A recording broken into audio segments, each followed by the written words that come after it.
যে যেখান থেকে দেখছেন সবাইকে আমার তেল কড়াই হেসেলে স্বাগতম। আজকে আমি এখানে চিকেন দিয়ে আর ডিম দিয়ে একসঙ্গে রান্না করব, সেই রান্নাটা আপনাদের দেখাচ্ছি। তো আল্লাহ তাআলা রুজি রিজিকের মালিক আল্লাহ তাআলা। তো আমি আসলে লাঞ্চে আজকে রান্না করতে চেয়েছিলাম যে একদমই মানে সিম্পল খাবো, রান্না করতে মন যাচ্ছিল না বলেই আমি ভর্তা ভাজি দিয়ে ভাত খাবো। তো আল্লাহ তাআলার কি ইচ্ছা, এর মধ্যে লাঞ্চে কিছুক্ষণ আগেই আমার একজন রিলেটিভ ফোন করে বলে যে আমি দুপুরে লাঞ্চ করব। তো আমার ঘরে ফ্রিজে একটা চিকেন ছিল আর কিছু ডিম ছিল, তাই দিয়ে তাড়াতাড়ি করে আমি চিকেন আর ডিম একসঙ্গে রান্না করে ফেলছি। তো ডিম আর চিকেনটা আলাদা আলাদা করে রান্না করলে আমার সময় লাগবে, যেহেতু গেস্ট প্রায় চলে এসেছে ঘরে। তো আমার তো সময় নেই, আর দুটা একসঙ্গে না রান্না করলে তো পারবো না। আলাদা আলাদা করে রান্না করতে গেলে খেতে দিতে দেরি হয়ে যাবে, লাঞ্চের সময় হয়ে গেছে। তো এই জন্যই একটু মিষ্টি মিষ্টি করে রান্না করছি আমি এই চিকেন আর ডিম দিয়ে। তো রান্নাটা এমনি অনেক সুন্দর লাগছে দেখতে, ভালোই হয়েছে। তো এটা আমি পুরোপুরি দেখাতে পারলাম না সময়ের অভাবের কারণে। তো আমি কিছু শশা কেটে রেখেছি, সালাদ কাটারও সময় পাইনি।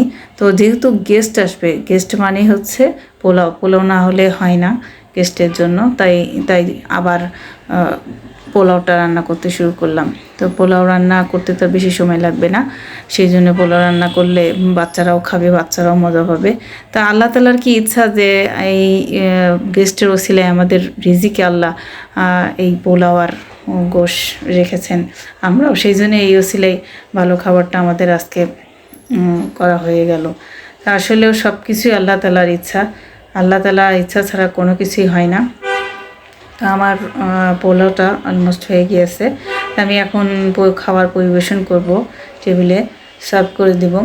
তো আমার গেস্ট তো খুবই অবাক হয়ে যাচ্ছে যে এত তাড়াতাড়ি রান্না করেছি। তা আসলেও আলহামদুলিল্লাহ খুব তাড়াতাড়ি রান্না করেছি, এটা সত্য কথা যে খুবই তাড়াতাড়ি রান্না করেছি। তো আমি মানে আসলেও আল্লাহ তাআলা আমাদের রিজিকে যে এরকম লাঞ্চে ভালো খাবার রাখবে ভাবিনি, যে মনে করেছিলাম ভর্তা ভাজি এগুলো দিয়ে ভাত খাবো, করেছিলামও ভর্তা আর ভাজি। সেই আল্লাহ তাআলা তার সাথে আমাদেরকে এই ভালো খানাটাও রেখেছেন আমাদের রিজিকে, আলহামদুলিল্লাহ। তো মেহমান এখন খেতে বসবে, আমি সব সামনে এখানে দিয়েছি। তো আপনারা সবাই আমার জন্য দোয়া করবেন, আর আল্লাহ তাআলা আপনাদের সবাইকে ভালো রাখেন। আসসালামু আলাইকুম।